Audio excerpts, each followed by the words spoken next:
Con Armida Panizzo, cittadino di Portoviro, funzionario del comune di Portotolle, ma soprattutto consigliere comunale nel comune di Portoviro. Tutti presenti con nella lista Noi Moderati, liste civiche a centrodestra. E la prima domanda è perché hai fatto questa scelta e perché in particolar modo per Noi Moderati? Buonasera intanto e grazie a Leandro di questo invito.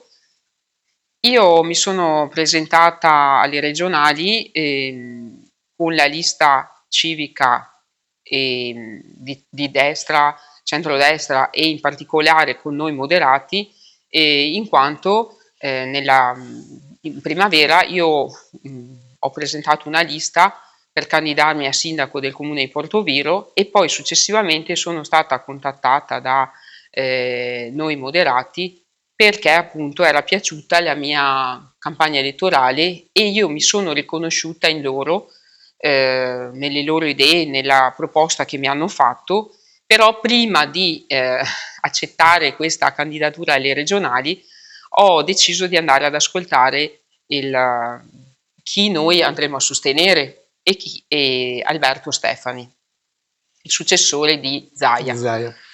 Quindi io sono andata a Padova ad ascoltare quello che lui quella sera si è presentato, ha detto che avrebbe fatto e lì devo dire che ha avuto proprio un'illuminazione. Quindi il giorno dopo ho detto ok, ci sto, mi presento e metto anch'io la mia faccia per sostenere diciamo, con orgoglio il candidato Alberto Stefani. Ecco, nel nostro giro di interviste che facciamo abbiamo scelto di sentire i candidati del Basso Polesine. Criticità del Basso Polesine, viabilità, quindi infrastrutture, la sanità. Qual è che sarà il punto dove tu ti impegnerai Dove mi colloco? Allora, io appunto ritornando al discorso di Alberto Stefani, mi ha veramente colpito il suo discorso perché ha parlato molto di sociale.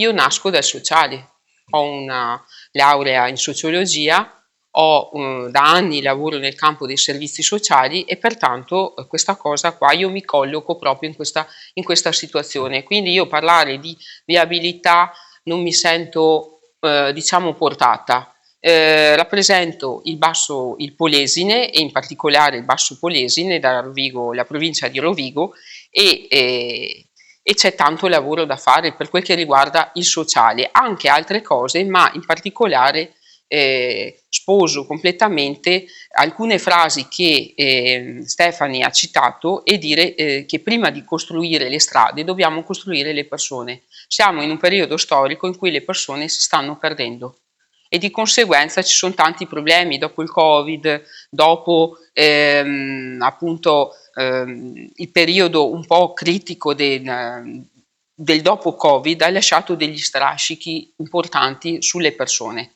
Ecco, hai parlato di sociale e parliamo anche di giovani. Sì, Molti giovani che vanno via, perché non è attrattiva la nostra zona? i giovani vanno via, ma è normale che i giovani devono uscire, fare delle esperienze, andare. Bisogna fare in modo che ritornino più che restino.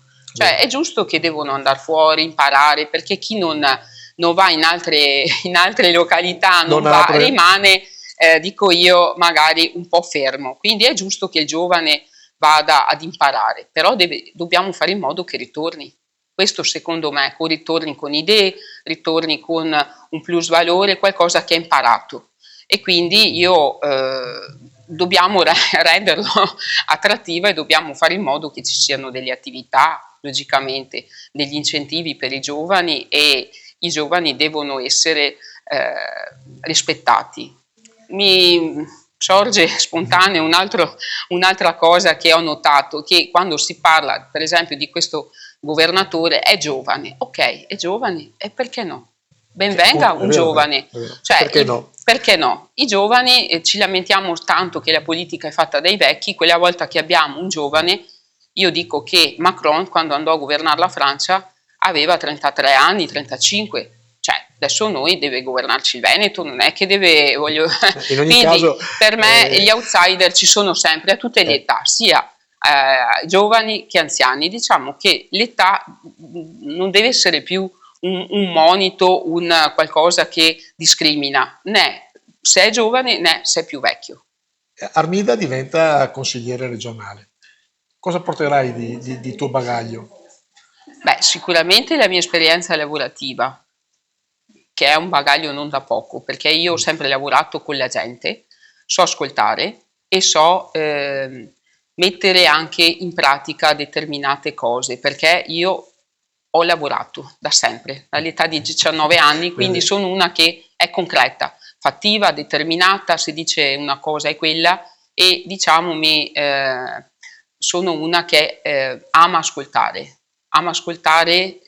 come ripeto, tutte le fasce d'età, perché io ho sempre ascoltato dai giovani agli anziani, proprio per il mio tipo di lavoro e per i miei tipi di studio anche, e pertanto porterò la mia esperienza.